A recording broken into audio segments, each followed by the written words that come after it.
Hi friends, ಎಲ್ರಿಗೂ ನಮಸ್ಕಾರ. Welcome to my channel. ನಾನು ಹೇಮ ಮಾತಾಡ್ತಾ ಇರೋದು. ಫ್ರೆಂಡ್ಸ್, ಎಲ್ಲರೂ ಹೇಗಿದ್ದೀರಾ? ಎಲ್ಲರೂ ಚೆನ್ನಾಗಿದ್ದೀರಾ ಅಂತ ತಿಳ್ಕೊತೀನಿ. ನಾನು ಚೆನ್ನಾಗಿದ್ದೀನಿ ಫ್ರೆಂಡ್ಸ್. ಇವತ್ತು ಭಾನುವಾರ, ಸಂಡೇ ಇವತ್ತು ನಾನು ಏನೇನೆಲ್ಲ ಮಾಡಿದೆ, ಏನೇನು ಕೆಲಸ ಮಾಡಿದೆ, ಏನೆಲ್ಲ ಆಯಿತು ಅಂತ ಈ ವಿಡಿಯೋನ ಮಾಡ್ತಾಯಿದ್ದೀನಿ ಫ್ರೆಂಡ್ಸ್. ಇದೇ ಯಾರಾದರೂ ಫಸ್ಟು ನನ್ನ ವಿಡಿಯೋನ ನೋಡ್ತಾಯಿದ್ರೆ ಪ್ಲೀಸ್ ಒಂದು ಲೈಕ್ ಕೊಟ್ಟು ಸಬ್ಸ್ಕ್ರೈಬ್ ಮಾಡೋದನ್ನ ಮರಿಬೇಡಿ ಫ್ರೆಂಡ್ಸ್. ಪ್ಲೀಸ್ ದಯವಿಟ್ಟು ನನ್ನ ವೀಡಿಯೋನ ನೋಡಿ. ನನಗೆ ಇನ್ನೂ ವಾಚ್ ಅವರ್ಸ್ ಆಗಬೇಕು, ವಾಚ್ ಅವರ್ಸ್ ಆಗಿಲ್ಲ.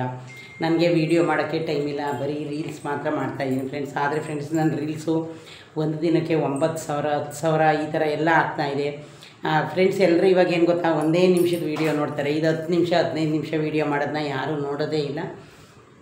ಹಾಗಾಗಿ ಫ್ರೆಂಡ್ಸ್, ಪ್ಲೀಸ್ ಇದೇ ಫಸ್ಟ್ ಯಾರಾದರೂ ನೋಡ್ತಾಯಿದ್ರೆ ಪ್ಲೀಸ್ ಸಬ್ಸ್ಕ್ರೈಬ್ ಮಾಡ್ಕೊಂಡು ನನ್ನ ವೀಡಿಯೋನ ನೋಡಿ ಫ್ರೆಂಡ್ಸ್. ಅಲ್ಲೇ ಪಕ್ಕದಲ್ಲೇ ಇದೆ, ಸಬ್ಸ್ಕ್ರೈಬ್ನ ಒತ್ತಿ ಆಮೇಲೆ ನನ್ನ ವೀಡಿಯೋ ನೋಡಿ ಫ್ರೆಂಡ್ಸ್. ಬನ್ನಿ, ಇವತ್ತು ಸಂಡೇ ಫ್ರೆಂಡ್ಸ್. ನನಗೆ ಇವತ್ತು ಡ್ಯೂಟಿ ಇತ್ತು. ಸಂಡೇ ಬಂದು ನಾನಿವತ್ತು ಕಂಟಿನ್ಯೂ ಡ್ಯೂಟಿ 2 ಡ್ಯೂಟಿ ಮಾಡ್ಕೊಂಡು ನಾನು ಮನೆಗೆ 9 ಗಂಟೆಗೆ ಬಂದೆ ಫ್ರೆಂಡ್ಸ್. ಇವತ್ತು ಒಂದು 0.25% ಟ್ರಾಫಿಕ್ ಕಮ್ಮಿ ಆಗಿತ್ತು. ಯಾಕಂದರೆ ಇವತ್ತು ಸಂಡೇ ಅಲ್ವಾ ಬೆಂಗಳೂರಲ್ಲಿ, ನಿಮಗೆ ಗೊತ್ತಲ್ಲ ಫ್ರೆಂಡ್ಸ್. ಬೆಂಗಳೂರಲ್ಲಿ ಯಾವಾಗಲೂ ಟ್ರಾಫಿಕ್ ಇಲ್ಲ ಅಂತ ಯಾರೂ ಹೇಳೋಕ್ಕಾಗಲ್ಲ. ಆದರೆ ಫ್ರೆಂಡ್ಸ್, ನಮಗೆ ಡೈಲಿ ಗಾಡಿ ಓಡಿಸ್ತಾ ಇರ್ತೀವಲ್ಲ, ಹಂಗಾಗಿ ನಮಗೊಂದು ಸ್ವಲ್ಪ 0.25% ಟ್ರಾಫಿಕ್ಕು ಕಮ್ಮಿ ಆಗಿತ್ತು ಅಂತ ಅನಿಸುತ್ತೆ ಫ್ರೆಂಡ್ಸ್. ನೋಡಿ, ನಾನು ನಿಮ್ಗೆ ಹೇಳಿದೆ ಈ ಚೈನು ನಾನೊಂದು 5-6 ತಗೊಂಡು ಬಂದಿದ್ದೀನಿ ಮಂತ್ರಾಲಯಕ್ಕೆ ಹೋದಾಗ ಅಂತ. ಹಂಗಾಗಿ ಫ್ರೆಂಡ್ಸ್, ನಾನಿವತ್ತು ನಂದು ಪಟಾಕಿ ಕಾರ್ಡ್ದು ಅಂಗಡಿಗೆ ಹೋಗಬೇಕಿತ್ತು. ಅವರು ದೀಪ ತಂದಿದ್ದೀನಿ ಅಂತ ಹೇಳಿದರು ಫ್ರೆಂಡ್ಸ್. ಅದ್ರ ನೆನಪಾಗಿ ನಾನೊಂದು ಚಿಕ್ಕದು ಬೆಳ್ಳಿದು ದೀಪ ಡೈಲಿ ಮನೆಗೆ ಗುಡ್ಸೋಕ್ಕೆ ತಗೊಳ್ಳೋಣ ಅಂದ್ಕೊಂಡಿದ್ದೆ.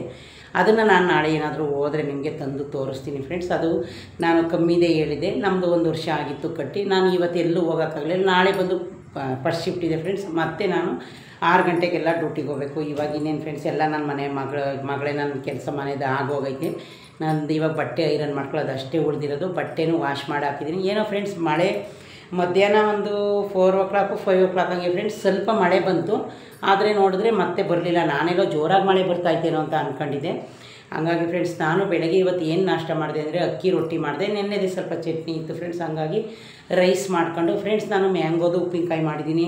ತುಂಬ ಚೆನ್ನಾಗೈತೆ. ನಾನು ಒಂದೇ ಒಂದು ತಂದು ಮಾಡಿದ್ದೆ ಫ್ರೆಂಡ್ಸ್. ಜಾಸ್ತಿ ಮಾಡಿದ್ರೆ ಕೆಟ್ಟೋಯ್ತದೆ. ಆಮೇಲೆ ಫ್ರೆಂಡ್ಸ್, ನಿಮ್ಗೆ ಇನ್ನೊಂದು ವಿಷಯ ಗೊತ್ತಾ, ಆವಾಗೆಲ್ಲ ಏನು ಮಾಡ್ತಾಯಿದ್ರು, ಈ ಥರ ಬಿಸಿಲು ಟೈಮಲ್ಲಿ ನಮ್ಮ ಅಜ್ಜಿ ಮನೇಲಿ ಹಾಸನಲ್ಲಿ ನನಗಿನ್ನೂ ನೆನಪೈತೆ. ಏನು ಮಾಡೋರು, ಮಾವಿನಕಾಯಿನ ಕಟ್ ಮಾಡಿ ಫ್ರೆಂಡ್ಸ್ ಫುಲ್ಲು ಒಣಗಿಸೋರು. ಯಾವ ರೀತಿ ಒಣಗಿಸ್ತಾಯಿದ್ರು ಅಂದರೆ ಫ್ರೆಂಡ್ಸ್, ಅದು ಹಪ್ಪಳದ ಥರ. ನಾವೇ ಎಷ್ಟೋ ಸಲ ನಮ್ಮ ಅಜ್ಜಿ ಮನೆಗೆ ಹೋದಾಗ ತಂದ್ವಿ. ಆಮೇಲೆ ಅದನ್ನು ಉಪ್ಪಲ್ಲಿ ಒಂದು ದಿನ ನೆನೆಸ್ಬಿಟ್ಟು ಆಮೇಲೆ ಉಪ್ಪಿನಕಾಯಿ ಹುಯ್ತಾಯಿದ್ರು. ಅದು ಒಂದು ಚೂರು ಕೆಡ್ತಾ ಇರಲಿಲ್ಲ ಫ್ರೆಂಡ್ಸ್. ನಾನು ಎಲ್ಲ ಉಪ್ಪಿನಕಾಯಿಗೂ ಅಷ್ಟೇ ಫ್ರೆಂಡ್ಸ್, ಹಿಂಗೆ ಹಾಕ್ತೀನಿ, ಒಗ್ಗರಣೆಗೆ ಹಾಕ್ತೀನಿ, ಬರೀ ಸಾಸಿವೆ ಮತ್ತು ಕರಿಬೇವು ಸೊಪ್ಪು ಹಾಕಿ. ಆಮೇಲೆ ಫ್ರೆಂಡ್ಸ್, ನಾನು ಉಪ್ಪಿನಕಾಯಿಗೆ ಅರಿಶಿಣ ಪುಡಿ, ಬೆಳ್ಳುಳ್ಳಿ, ಜೀರಿಗೆ, ಒಣಮೆಣಸಿನ್ಕಾಯಿ ನಾನು ಕಮ್ಮಿನೇ ಹಾಕೋದು ಫ್ರೆಂಡ್ಸ್. ಯಾಕೆಂದರೆ ನಾನು ಖಾರ ಜಾಸ್ತಿ ತಿನ್ನಲ್ಲ, ಕಮ್ಮಿನೇ ಹಾಕೋದು. ಹಂಗಾಗಿ ಫ್ರೆಂಡ್ಸ್, ಇನ್ನು ಮಧ್ಯಾಹ್ನ ರೈಸ್ ತಗೊಂಡೋಗಿದೆ. ಅದೇ ಚಟ್ನಿಲಿ ನಾನು ಟೊಮೊಟೊ ಚಟ್ನಿ ಇತ್ತು, ಅದರಲ್ಲೇ ರೈಸ್ ಊಟ ಮಾಡಿ ಆಮೇಲೆ ಒಂದು ಮೊಸರು ಪ್ಯಾಕ್ ತಗೊಂಡು ಫ್ರೆಂಡ್ಸ್ ಮೊಸರು ಊಟ ಮಾಡಿದೆ. ಮೊಸರದು ರೈಸ್ ಊಟ ಮಾಡಿದೆ ಫ್ರೆಂಡ್ಸ್. ಹಾಗಾಗಿ ಫ್ರೆಂಡ್ಸ್, ನಾನು ಮಧ್ಯಾಹ್ನ ರೈಸ್ ತಿಂದೆ. ಆಮೇಲೆ ಇನ್ನೇನು 8 ಗಂಟೆ ಅಲ್ವಾ, ಮನೆಗೆ ಬಂದು ಏನಾದರೂ ಊಟ ಮಾಡೋಕ್ಕಾಗಲ್ಲ ಫ್ರೆಂಡ್ಸ್. ಇನ್ನೂ ಸ್ವಲ್ಪ ರೈಸ್ ಹಂಗೆ ಇದೆ. ನೋಡೋಣ, ಇವಾಗ ಊಟ ಮಾಡಬೇಕು ಅನಿಸಿದ್ರೆ ಊಟ ಮಾಡ್ತೀನಿ ಫ್ರೆಂಡ್ಸ್. ಇಲ್ಲಾಂದರೆ ಪುಳಿಯೋಗರೆ ಗೊಚ್ಚಿದೆ. ಈಗಂತೂ ಇನ್ನೇನು ನಾನು ಅಡುಗೆ ಮಾಡಲ್ಲ ಫ್ರೆಂಡ್ಸ್. ನನ್ನ ಮಗಳು ಬಸವನ ಗುಡಿಲಿ ದೊಡ್ಡ ಗಣೇಶನ ದೇವಸ್ಥಾನಕ್ಕೆ ಹೋಗೋಳೆ. ಎಲ್ಲೋದ್ರೂ ಒಂದು ಚಿಕ್ಕ ವೀಡಿಯೋ ಮಾಡಿ ನನ್ನ ಮಗಳು ಕಳಿಸಲ್ಲ ಫ್ರೆಂಡ್ಸ್. ಏನು ಒಂದಕ್ಕೂ ಎಲ್ಲ ಟೆಂಪಲ್ಗೆ ಹೋದಾಗ ನಾನು ಹೇಳ್ತೀನಿ ಫ್ರೆಂಡ್ಸ್, ಒಂದು ವೀಡಿಯೋ ಮಾಡಿ ಕಳಿಸು ಅಂತ. ನನ್ನ ಮಗಳು ಹೆಂಗೆ ಫ್ರೆಂಡ್ಸ್, ಅವಳದ್ದು ಏನಾದರೂ ಕೆಲಸ ಆಗಬೇಕು ಅಂದರೆ ನನ್ನ ಹತ್ರ ಪೂಸಿ ಮಾಡಿ ಮಾಡಿಸ್ಕೊತಾಳೆ. ಆದರೆ ಎಲ್ಲೋದ್ರೂ ವೀಡಿಯೋ ಮಾಡಿ ಕಳಿಸಲ್ಲ. ಆದರೆ ಫ್ರೆಂಡ್ಸ್, ನಾನು ಯಾರಿಗೂ ದಮ್ಮಯ್ಯ ಅನ್ನಲ್ಲ. ನಾನೇ ಒಂದು ದೊಡ್ಡ ಸ್ಟ್ಯಾಂಡ್ ತಗೊಂಡಿದ್ದೀನಿ ವೀಡಿಯೋ ಮಾಡೋಕ್ಕೆ. ಆಮೇಲೆ ಅಡುಗೆ ಮನೇಲಿ ಫ್ರೆಂಡ್ಸ್, ಒಂದು ಬಾತ್ಕೋಳಿ ಥರ ಬಗ್ಗುತ್ತಲ್ಲ, ಅದನ್ನು ನಿಮ್ಗೆ ಆಲ್ರೆಡಿ ನಾನು ವೀಡಿಯೋದಲ್ಲಿ ನಾನು ಅಡುಗೆ ಈ ನಡುವೆ ಫ್ರೆಂಡ್ಸ್, ನಾನು ಕುಕ್ಕಿಂಗ್ದು ಅಡುಗೆ ಮಾಡೋ ವೀಡಿಯೋ ಮಾಡೋಕ್ಕೆ ನಂಗೆ ಟೈಮು ಇಲ್ಲ, ನಾನು ಮಾಡೇ ಇಲ್ಲ. ಇಲ್ಲಿದ್ರೆ ರೀಲ್ಸ್ ಆದರೆ ಫ್ರೆಂಡ್ಸ್ 1 ನಿಮಿಷ ಅಲ್ವಾ. ನನ್ನದು ಮೇಕಪ್ಪು ನಿಮಗೆ ಗೊತ್ತು, ನಾನು ಸಿಂಪಲ್ಲಾಗಿ ನಾರ್ಮಲಾಗಿ ಮಾಡ್ಕೊಳ್ಳೋದು. ಹಂಗಾಗಿ ಫ್ರೆಂಡ್ಸ್, ನಂದು ಎಷ್ಟು ಸ್ಯಾರಿ ಐತೆ ಅದರಲ್ಲಿ ಅರ್ಧ ಸ್ಯಾರಿನೇ ಖಾಲಿ ಆಗಿರೋದು. ಇರೋ ಸ್ಯಾರಿ ಎಲ್ಲ ಹಾಕ್ಕೊಂಡು ವೀಡಿಯೋ ಮಾಡ್ತಾನೇ ಇದ್ದೀನಿ ಫ್ರೆಂಡ್ಸ್. ಹಂಗಾಗಿ ಇದ್ರದ್ದು ಬ್ಲೌಸು ಫ್ರೆಂಡ್ಸ್ ಸಿಕ್ಕಿಲ್ಲ. ಇದು ಬೇರೆ ಸ್ಯಾರಿದು, ಆದರೆ ಇದಕ್ಕೆ ಮ್ಯಾಚ್ ಆಗುತ್ತೆ ರೆಡ್ ಸೀರೆಗೆ ಅಂತ ಹಾಕ್ಕೊಂಡಿದ್ದೀನಿ. ಆಮೇಲೆ ಅಷ್ಟಾಯಿತು ಫ್ರೆಂಡ್ಸ್. ನನಗೆ 2 ಡೇಸಿಂದ ಕಂಟಿನ್ಯೂ ಡ್ಯೂಟಿ ಮಾಡಿ ಬರ್ತಾಯಿದ್ದೀನಿ. ಇನ್ನೇನು ಇವಾಗೆಲ್ಲ ಫ್ರೆಂಡ್ಸ್, ಆಲೆ ಟೈಮು 10:20 ಆಯಿತು. 10:30 11 o'clock ಮಲ್ಕೊಬಿಡ್ತೀನಿ ಫ್ರೆಂಡ್ಸ್. ಯಾಕೆಂದರೆ ಅದೇ ಟೈಮಿಗೆ ಕರೆಕ್ಟಾಗಿ ನಿದ್ದೆ ಬರುತ್ತೆ. ಇನ್ನು ಫ್ರೆಂಡ್ಸ್, ನಂದು ಇನ್ನೂ ತರಕಾರಿ ಹಂಗೆ ಇದೆ, ಫ್ರೂಟ್ ಎಲ್ಲ ಇದೆ. ಇವತ್ತು ಬರಬೇಕಾದ್ರೆ ಫ್ರೆಂಡ್ಸ್, ನಾನು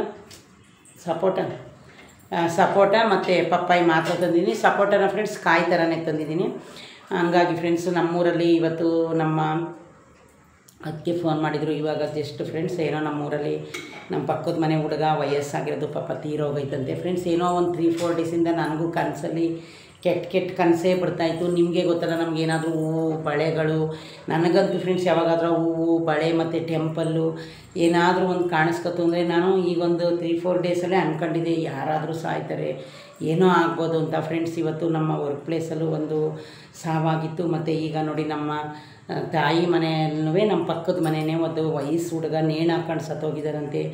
ಏನೋ ಫ್ರೆಂಡ್ಸ್, ಈ ಕಾಲದಲ್ಲಿ ವಯಸ್ಸು ಮಕ್ಕಳು ಏನು ಮನಸ್ಸಿಗೆ ಬೇಜಾರು ಮಾಡ್ಕೊತಾರೋ. ಒಬ್ಬರು ಈಗ ಎಕ್ಸಾಮಲ್ಲಿ ಫೇಲ್ ಆದರೆ ಸತ್ತೋಯ್ತಾರೆ, ಲವ್ ಫೇಲ್ಯೂರ್ ಆದರೆ ಸತ್ತೋಯ್ತಾರೆ. ಇವಾಗ ಏನು ಫ್ರೆಂಡ್ಸ್, ಯಾರು ಹಠ ಮಾಡ್ಕೊಂಡು ಧೈರ್ಯ ಮಾಡ್ಕೊಂಡು ಬದುಕೋಕ್ಕೆ ಇಷ್ಟನೇ ಪಡಲ್ಲ. ಏನಾದರೂ ಒಂದು ಫೀಲಿಂಗ್ ಆದರೆ ಅಷ್ಟು ಬೇಗ ಆಲ್ರೆಡಿ ಹೋಗಿ ಈ ಥರ ಸತ್ತೋಯ್ತಾರೆ ಫ್ರೆಂಡ್ಸ್. ಯಾಕೆಂದರೆ ಜೀವನದಲ್ಲಿ ಮನುಷ್ಯನಿಗೆ ಧೈರ್ಯ ಮುಖ್ಯ ಫ್ರೆಂಡ್ಸ್. ಯಾಕೆ ಗೊತ್ತಾ ನೋಡಿ, ಸಾವು ಯಾವತ್ತಿದ್ರೂ ನಮ್ಮನ್ನು ಅದಾಗೆ ಹುಡುಕಬರಬೇಕೆ ಹೊರತು ದೇವ್ರು ಕೊಟ್ಟಿರೋ ಈ ಜೀವ ಅವನೇ ತಗೊಳ್ಳಿ ಅಂತ ನಾವು ಏನೇ ಬಂದ್ರೂ ಕಷ್ಟ ಇರಲಿ ಸುಖ ಇರಲಿ ಫ್ರೆಂಡ್ಸ್ ಹಠವಾಗಿ ಬದುಕಿ ತೋರಿಸ್ಬೇಕು. ಯಾಕೆ ಗೊತ್ತಾ, ನಾವು ಈಗ ಸಾಯಬೇಕು ಅಂದ್ರೆ ನೋಡಿ ಋಣ ಮುಗ್ದಿದ್ರೆ ಸತ್ತೋಯ್ತೀವಿ, ಇಲ್ಲಾಂದರೆ ಅರ್ಧಂಬರ್ಧ ಸುಟ್ಟೋಗಿ ಆ ಕೈ ಮುರಿದೋಗಿ ಕಾಲು ಮುರಿದೋಗಿ ಆ ಸಂಕಟದಲ್ಲಿ ಬದುಕೋ ಅವಶ್ಯಕತೆ ಏನೈತೆ ಫ್ರೆಂಡ್ಸ್. ನೋಡಿ ನಮಗೆ ಇಂಥದ್ರಲ್ಲಿ ನಾವು ಬರಬೇಕು, ನಾವು ಸಾಯಬೇಕು ಅಂತ ನಮ್ಮ ಮನೇಲಿ ಅವನು ಅವತ್ತೇ ಬರೆದು ಕಳಿಸಿದರೆ ಇದನ್ನು ಯಾರೂ ತಪ್ಪಿಸೋಕ್ಕಾಗಲ್ಲ.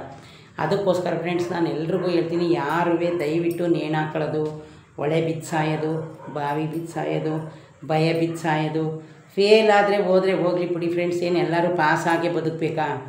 ಎಲ್ಲ ಅಂದರೆ ಇನ್ನೊಂದು ವರ್ಷ ಕಟ್ಕೊಂಡು ಹೋದೆ, ಇಲ್ಲಾಂದರೆ ನೀವು ಓದಿರೋದಕ್ಕೆ ಬೇರೆ ಏನಾದರೂ ಕೆಲಸ ಮಾಡಿ.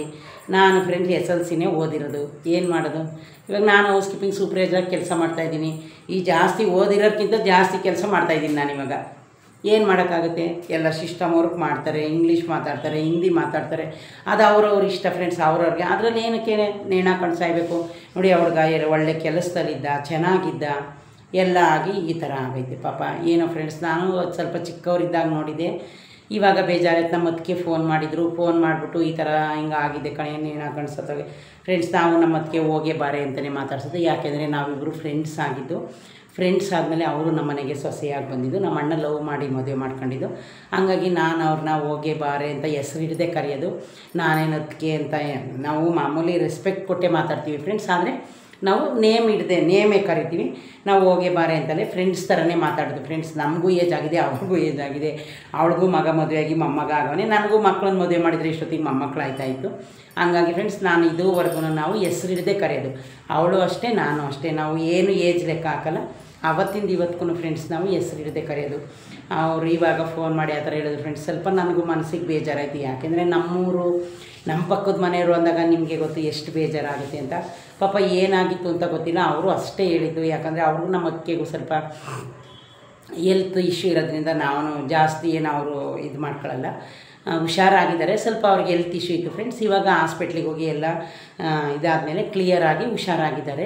ಹಂಗಾಗಿ ಫ್ರೆಂಡ್ಸ್ ಒಂದು ಕಾಲವರ್ 20 ನಿಮಿಷ ಮಾತಾಡ್ದು ಈ ಥರ ನೇಣು ಹಾಕ್ಕೊಂಡು ಸತ್ತೋಗಿದ್ದಾರೆ ಅಂತ ಹೇಳಿದ್ರು. ಪಾಪ ಫ್ರೆಂಡ್ಸ್, ಈಗ ಅವ್ರ ತಂದೆ ತಾಯಿ ಅವ್ರಿಗೆ 2 ಗಂಡು ಮಕ್ಳು ಇದ್ದಿದ್ದು, ಹೆಣ್ಮಕ್ಳು ಇರಲಿಲ್ಲ.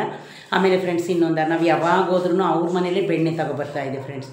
ಈಗ ಅದೊಂದು ನನಗೆ ತುಂಬಾ ಸಂಕಟ ಆಗುತ್ತೆ. ಯಾಕಂದರೆ ಅವ್ರ ಮನೇಲಿ ತುಂಬ ಚೆನ್ನಾಗಿ, ನಿಮಗೆ ಗೊತ್ತು ಊರ ಕಡೆ ಹಳ್ಳಿಯವ್ರಿಗೆ ಗೊತ್ತಾಗುತ್ತೆ ಫ್ರೆಂಡ್ಸ್, ಇಷ್ಟು ದಪ್ಪ ಉಂಡೆ ಇರುತ್ತೆ ಬೆಣ್ಣೆದು.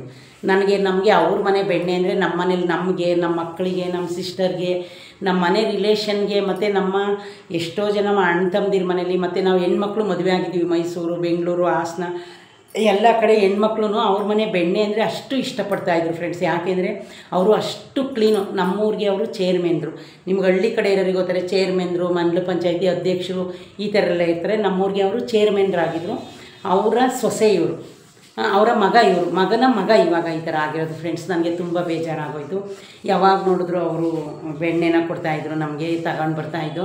ಯಾವಾಗಾದರೂ ನಾವು ಒಂದು ಮಾತೇನಾರು ಹೇಳಿದ್ರೆ ಅದನ್ನು ಇಟ್ಬಿಟ್ಟು ನಮಗೆ ಕೊಡ್ತಾಯಿದ್ರು ಫ್ರೆಂಡ್ಸ್. ನಾವು ಏನೇ ಅಮೌಂಟ್ ಕೊಡಲಿ ನಮಗೆ ನೀಟಾಗಿ ಕ್ಲೀನಾಗಿರೋದು ಸಿಗೋದು ಬೇಕಲ್ಲ.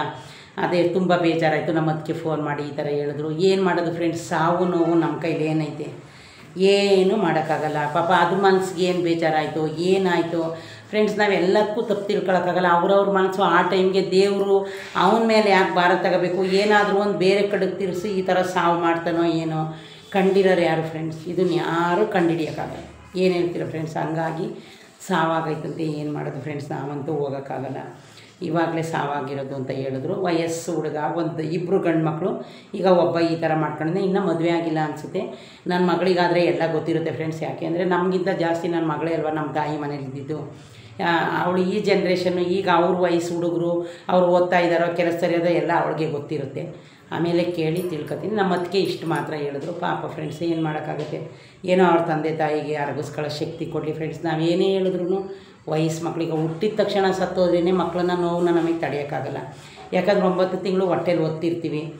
ಈ ಥರ ಆಗೈತಂತೆ ಫ್ರೆಂಡ್ಸ್. ಪಾಪ ಏನೋ ಈ ಥರ ಆಯಿತು. ನಂದು ಸಂಡೇ ಇವತ್ತೆಲ್ಲ ಇಷ್ಟೆಲ್ಲ ಆಯಿತು ಫ್ರೆಂಡ್ಸ್. ನನಗೆ ಬೇರೆ ಬೇರೆ ಥರ ವೀಡಿಯೋ ಮಾಡೋಕ್ಕೆ ಟೈಮೇ ಸಿಗ್ತಾಯಿಲ್ಲ ಫ್ರೆಂಡ್ಸ್. ಇನ್ನೂ ಒಂದು ಸಲ ಹೇಳ್ತಾಯಿದ್ದೀನಿ, 1ನೇ ತಾರೀಕಿಗೆ ನಂದಿನಿ ಅಮ್ಮ ಬೆಣ್ಣೆ ಕೃಷ್ಣಲಾಗ್ ಅವರು ಕಬ್ಬನ್ ಪಾರ್ಕಿಗೆ ಬರ್ತಾರಂತೆ. ಅವ್ರ ವೀಡಿಯೋನ ನೋಡಿ ಅವರು 11 ಗಂಟೆ ಮೇಲೆ ಬರೋಕ್ಕೆ ಹೇಳಿದ್ದಾರೆ.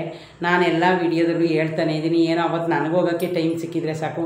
ನಾನು ತುಂಬ ದಿನದಿಂದ ನಂದಿನಿ ಅಮ್ಮ ಅವ್ರನ್ನ ಮೀಟ್ ಮಾಡಬೇಕು ಅಂದ್ಕೊಂಡಿದ್ದೀನಿ ಫ್ರೆಂಡ್ಸ್. ನಾನು ಲೈವಿಗೆ ಬಂದಾಗೆಲ್ಲ ಹೋಗ್ತಾಯಿದ್ದೆ. ಆದರೆ ಅವರು ನಂದಿನಿ ಅಮ್ಮ ನನ್ನ ಯಾವಾಗಲೂ ಡ್ಯೂಟಿಲಿದೆಯಾ, ಕೆಲಸದಲ್ಲಿದೆಯಾ, ಮನೆಗೆ ಹೋಗ್ತಾ ಇದೆಯಾ, ಮಳೆ ಬರ್ತಾಯಿದೆ, ಹುಷಾರಾಗೋಗು ಅಂತೆಲ್ಲ ಪಾಪ ನನಗೆ ಸಜೆಷನ್ ಕೊಡ್ತಾಯಿದ್ರು. ನನಗೆ ಯಾವಾಗಾದರೂ ಒಂದು ಟೈಮ್ ಅವ್ರನ್ನ ನೋಡಬೇಕು, ಮೀಟ್ ಮಾಡಬೇಕು ಅಂತ ಅನ್ನಿಸ್ತಿತ್ತು.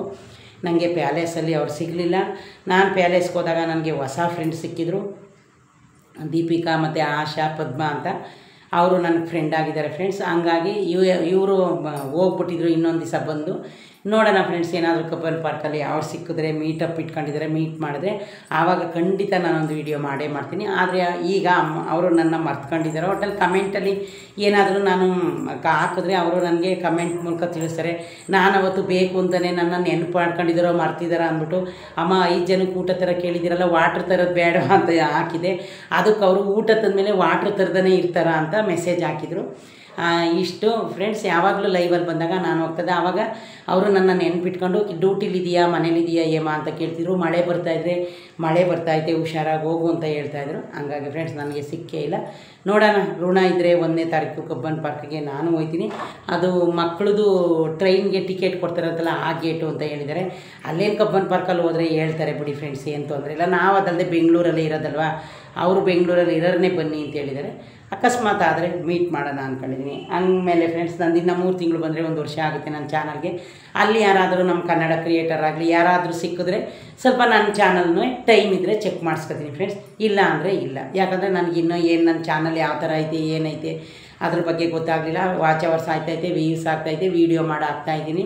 ಕಾಪಿ ರೈಟಿಂಗ್ ಅಂತೂ ನನಗೆ ಬರಲಿಲ್ಲ. ಈಗೇನಾರು ಬಂದೈತೋ ಯಾವುದು ಹುಡುಕ್ತಾ ಇದ್ದೀನಿ, ಸಿಗ್ತಾಯಿಲ್ಲ. ಮೊದಲೊಂದು 3-4 ವೀಡಿಯೋದಲ್ಲಿ ಬಂದಿತ್ತು, ಅದನ್ನು ನಾನೇ ಡಿಲೀಟ್ ಮಾಡಿಬಿಟ್ಟೆ ರೀಲ್ಸಲ್ಲಿ. ನನಗೆ ಗೊತ್ತಿಲ್ಲದೆ ರೇಡಿಯೋ ಆನ್ ಮಾಡಿಬಿಟ್ಟು ಲೈವ್ ಆನ್ ಮಾಡ್ತಾಯಿದ್ದೆ. ಇವಾಗ ಭರತನ ಹುಡುಗರದೇ ಫೇಸ್ ಲೈವ್ ಮಾಡಿದ್ರೆ ಜಾಸ್ತಿ ವಾಚ್ ಅವರ್ ಬರುತ್ತೆ ಅಂತ. ಏನೋ ಫ್ರೆಂಡ್ಸ್, ನನಗಂತೂ ಟೈಮ್ ಇಲ್ಲ. ನಾನು ಫೇಸ್ ಲೈವ್ ಮಾಡಿರೋದು ನಮ್ಮೂರು ಹಾಸನಕ್ಕೆ ಹೋಗುವಾಗ ಬಸ್ಸಲ್ಲಿ ಕೂತ್ಕೊಂಡು ಮಾಡಿದೆ. ಮತ್ತೆ ನಾಳೆ ನಾಡ್ದು ಹೋಗೋದೈತೆ, ಆವಾಗ ಮಾಡ್ತೀನಿ ಫ್ರೆಂಡ್ಸ್. ನೋಡೋಣ. ಓಕೆ ಫ್ರೆಂಡ್ಸ್, ನನ್ನ ವೀಡಿಯೋ ನಿಮ್ಗೆ ಇಷ್ಟ ಆದರೆ ಲೈಕ್ ಆ್ಯಂಡ್ ಶೇರ್ ಮಾಡೋದನ್ನ ಮರಿಬೇಡಿ ಫ್ರೆಂಡ್ಸ್. ನನ್ನ ಚಾನಲ್ಲು ಹೇಮಾ ಕನ್ನಡ ಲಾಗ್ 07 ಅಂತ. ಪ್ಲೀಸ್ ದಯವಿಟ್ಟು ಫ್ರೆಂಡ್ಸ್ ಸಪೋರ್ಟ್ ಮಾಡಿ, ಲೈಕ್ ಮಾಡಿ, ಶೇರ್ ಮಾಡಿ, ಸಬ್ಸ್ಕ್ರೈಬ್ ಮಾಡಿ. ನೀವು ಯೂಟ್ಯೂಬ್ ಚಾನಲ್ ಓಪನ್ ಮಾಡ್ಕೊಂಡು ಯೂಟ್ಯೂಬ್ ಮಾಡಿ ಫ್ರೆಂಡ್ಸ್. ನಮಗೊಂದು ಟೈಮ್ ಪಾಸ್ ಅಲ್ಲ. ಒಂದು ಏನೇ ಆಗಲಿ, ನಮ್ಮ ಮನಸ್ಸಿಗೆ ಏನೇ ಬೇಜಾರಾಗಿರಲಿ, ನಾವೇನಾದರೂ ಅದು ವೀಡಿಯೋ ಮಾಡುವಾಗ, ಬೇರೆ ವೀಡಿಯೋ ನೋಡುವಾಗ ನಮ್ಮ ಫೀಲಿಂಗ್ ಎಲ್ಲ ಹೋಗುತ್ತೆ ಫ್ರೆಂಡ್ಸ್. ಇದೊಂದು ಲಾಸ್ಟ್ ಮಾತು ಹೇಳ್ತೀನಿ, ದಯವಿಟ್ಟು ಯಾರು ಧೈರ್ಯ ಕಳ್ಕೊಬೇಡಿ, ಯಾರು ಸೂಸೈಡ್ ಅಟೆಂಪ್ಟ್ ಮಾಡ್ಕೋಬೇಡಿ. ದೇವ್ರು ಕೊಟ್ಟಿರೋ ಜೀವ ದೇವರೇ ತಗೊಳ್ಳಿ. ಏನಾದರೂ ಬರಲಿ ಜೀವನದಲ್ಲಿ, ಯಾರಿಗೂ ಬರದೇ ಇರೋ ಕಷ್ಟ ನಮಗೇನೂ ಬರಲ್ಲ. ದಯವಿಟ್ಟು ಧೈರ್ಯ ಮಾಡಿ ಜೀವನದಲ್ಲಿ ಬದುಕಿ. ಏನೂ ಆಗಲ್ಲ. ದೇವರು ಹುಲ್ ಮೇಯಿಸಲ್ಲ ಅಂತ ಆಲ್ರೆಡಿ ಒಂದು ಗಾದೆನೇ ಕಂಡಿಡ್ತಾರೆ. ಹಳ್ಳಿ ಕಡೆ ಅಯ್ಯೋ ಬಿಡೋ, ಹುಟ್ಟಿಸಿ ಶಿವ ಹುಲ್ ಮೇಯಿಸ್ತಾನ ಅಂತ ಹೇಳ್ತಾರೆ. ಆ ಹುಟ್ಟಿಸಿರೋ ಶಿವ, ಆ ಹುಟ್ಟಿಸಿರೋ ದೇವರು ನಮಗೆಲ್ಲಾದರೂ ಒಂದು ಮೂಲೆಯಲ್ಲಿ ಒಂದು ತುತ್ತನ್ನು ಇಟ್ಟಿರ್ತಾನೆ. ಅದಕ್ಕೆ ಯಾಕೆ ನಾವು ಅದು ಇದು ಟೆನ್ಷನ್ ಮಾಡ್ಕೊಂಡು, ಅವನು ಆನೆ ಮೇಲೆ ಅಂಬಾರಿ ಮೇಲೆ ಹೋಗ್ತಾ ಇದ್ದಾನೆ, ನಾವು ಹೋಗ್ಬೇಕು ಅಂದ್ಕೊಂಡು ಯಾಕೆ ನೇಣು ಹಾಕ್ಕೊಂಡು ಸೂಸೈಡ್ ಮಾಡ್ಕೊಂಡು ಸಾಯಬೇಕು? ಇರೋಷ್ಟು ದಿವಸ ಧೈರ್ಯವಾಗಿ ಏನು ಬರ್ತದೆ ಅದು ಎದುರಿಸ್ಕೊಂಡು ಆರಾಮಾಗಿ ಬದುಕಿ ಫ್ರೆಂಡ್ಸ್. ಬೇರೆಯವ್ರಿಗೋಸ್ಕರ ಯಾವತ್ತೂ ಬದುಕಬೇಡಿ, ನಿಮಗೋಸ್ಕರ ನೀವು ಬದುಕಿ. ಯಾರು ಏನಾದರೂ ಮಾಡ್ಕೊಳ್ಳಿ, ನೀವು ನಿಮ್ಮದೇನೈತೆ ಅದರಲ್ಲೇ ನೆಮ್ಮದಿಯಾಗಿ ಆರಾಮಾಗಿ ಇರೋ ತನಕಲೂ ಕಷ್ಟನೋ ಸುಖನೋ ನಮಗೇನೇ ಬರಲಿ ಬದುಕೋದು ಕಲೀರಿ. ಜೀವನ ಯಾರಿಗೂ ಶಾಶ್ವತ ಇಲ್ಲ. ಇವತ್ತಿದ್ದಾರೆ ನಾಳೆ ಇಲ್ಲ, ಬೆಳಗ್ಗೆ ಇದ್ದಾರೆ ಮಧ್ಯಾಹ್ನ ಇಲ್ಲ, ಮಧ್ಯಾಹ್ನ ಇದ್ದಾರೆ ಸಾಯಂಕಾಲ ಇಲ್ಲ. ಇವಾಗ ನಿಮಗೆ ಗೊತ್ತು, ಏನಾದರೂ ಆಗ್ಸೋದ್ರೆ ಅವ್ನಿಗೆ ಹಾರ್ಟ್ ಅಟ್ಯಾಕ್ ಆಗಿತ್ತು ಅಂತಾರೆ. ಇವತ್ತು ಊಟ ಮಾಡಿದ್ವಾ ಅದೇ ನಮ್ಮದು, ಇವತ್ತು ಏನು ತಿಂದಿದ್ವಿ ಅದೇ ನಮ್ಮದು. ಯಾರ ಜೀವನ ಯಾರು ಕಂಡಿಲ್ಲ. ಹಂಗಾಗಿ ಫ್ರೆಂಡ್ಸ್ ನಮಗೆ ತಡ್ಕೊಳ್ದಾದಷ್ಟು ಟೆನ್ಷನ್ ಯಾರಿಗೂ ಇರೋಲ್ಲ ಜೀವನದಲ್ಲಿ, ಎಲ್ಲರ ಜೀವನದಲ್ಲೂ ಬರುತ್ತೆ ಹೋಗುತ್ತೆ. ಹಂಗಾಗಿ ಫ್ರೆಂಡ್ಸ್ ಇದೊಂದು ನಾನು ನಿಮ್ಗೆಲ್ರಿಗೂ ಸಜೆಷನ್ ಕೊಡ್ತೀನಿ, ಏನೇ ಆಗಲಿ ಏನೇ ಹೋಗಲಿ ಧೈರ್ಯನ ಕೆಡಿಸ್ಕೋಬೇಡಿ, ಧೈರ್ಯನ ಕಳ್ಕೊಬೇಡಿ. ಓಕೆ ಫ್ರೆಂಡ್ಸ್, ಬಾಯ್.